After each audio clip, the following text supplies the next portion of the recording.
All rise. The International Criminal Court Moot Court Competition 25 English edition is now in session.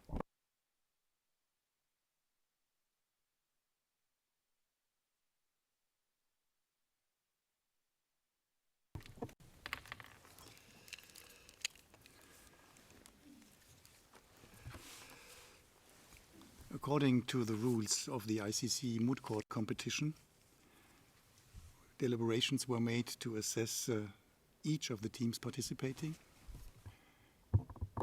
We have based our decision on the following criteria: knowledge of facts and principles, articulate analysis of the issues, use of authorities and citations, ingenuity and clarity, persuasiveness, logic and reasoning, and finally, presentation. We have the following comments to make. First of all, regarding all teams. All teams had a great timekeeping. All teams used the facts that were presented to them. That is something that we really appreciate. I have to say, I have been a judge in quite some moot courts. And it's not to say something nice to the group here, but I have never had this quality of reasoning, of also engaging with the bench. So this was really, for me personally, if I speak for me personally, this was a great experience and a great pleasure.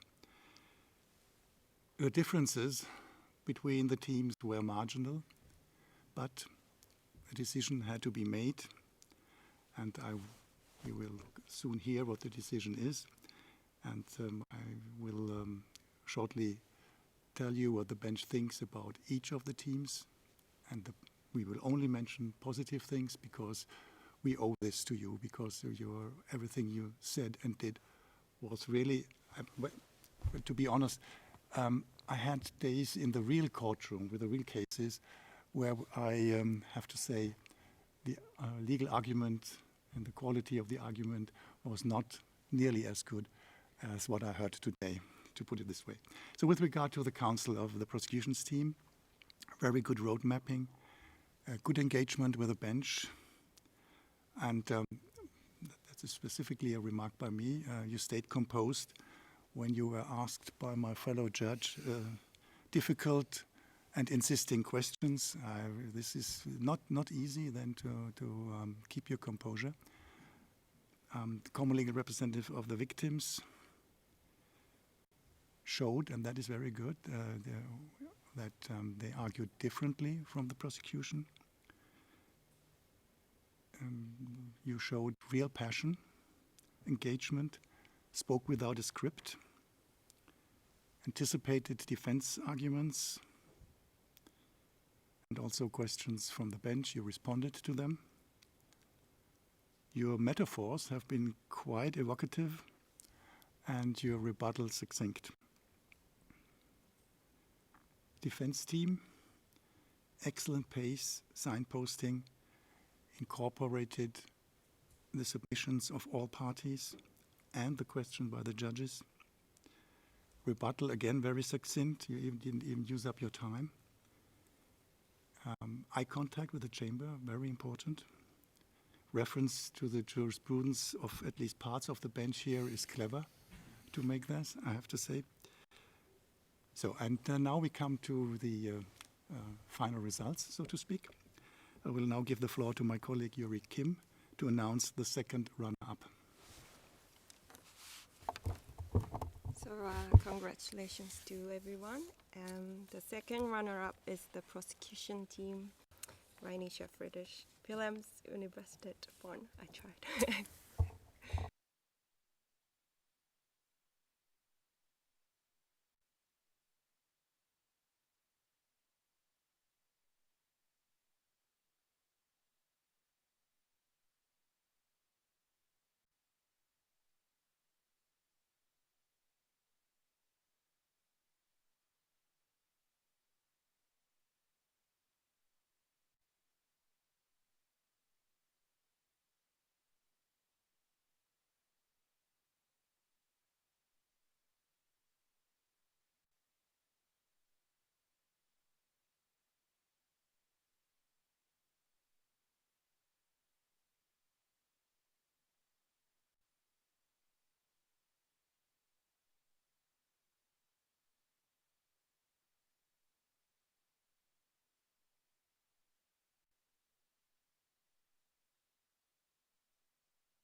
I will now give the floor to my colleague Andrew Merrilees.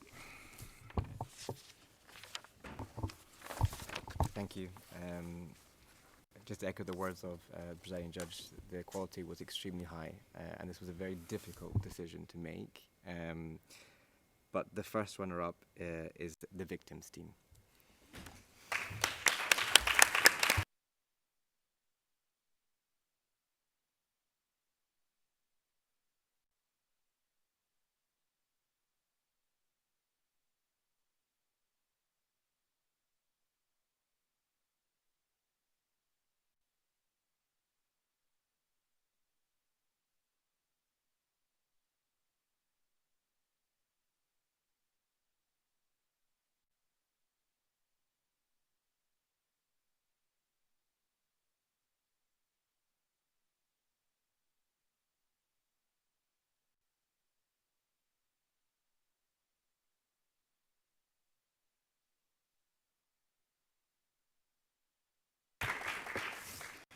Well, I have now the pleasant task to give 2 awards.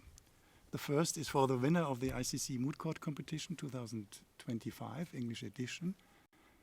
And it is the Singapore Management University. Before you stand up. Yeah, oh, no.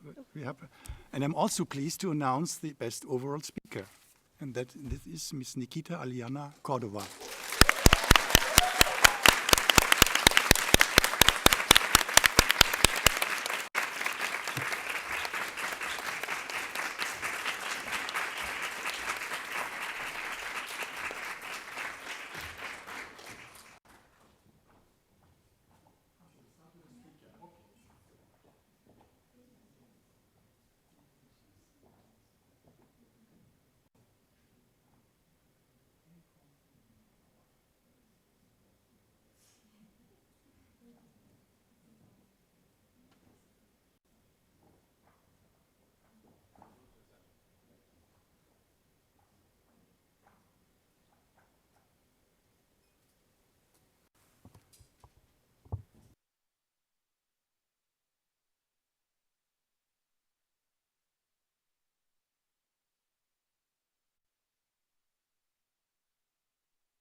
Well, I congratulate all of you for your excellent work.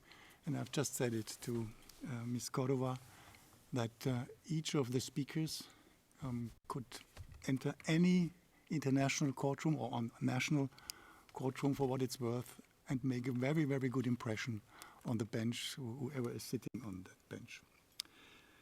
I would like to make some closing remarks before we finish with this ICC Moot Court. Some general remarks. I think it is fair to say that the current trend in international affairs is not in favor of international organizations and entities.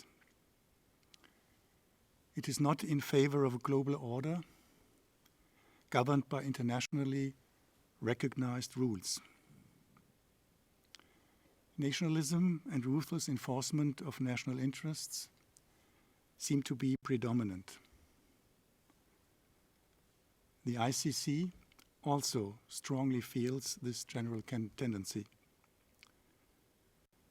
The criticism of and attacks on the court are often fierce and violent. What we need in this situation, more than ever, is the power and the will to maintain the course for the ICC. We have to shape the future and not succumb to the attempted impositions of current political circumstances. Now I finally come to you. When I speak of we, I am referring to all those favorable to the ICC. In this room and before this audience, I refer specifically to you, the young generation, dedicated to the ideals that the Rome Statute symbolizes.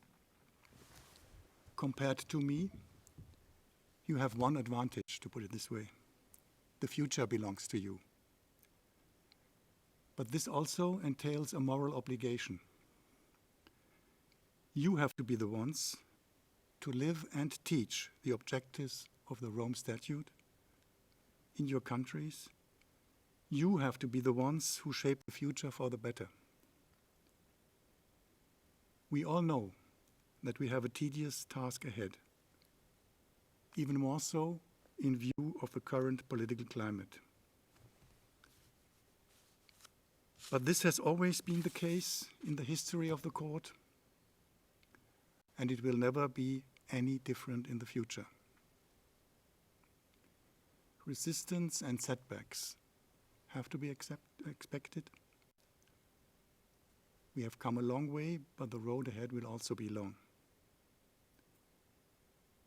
And yet, especially in these times, it is worth to support the court and the idea and ideals it embodies. We owe this to the countless victims and to future generations. The mandate of the ICC is as important and relevant today as it always was. And I think it might be fitting to recall at the end of this moot court the emblematic words of the preamble of the Rome Statute.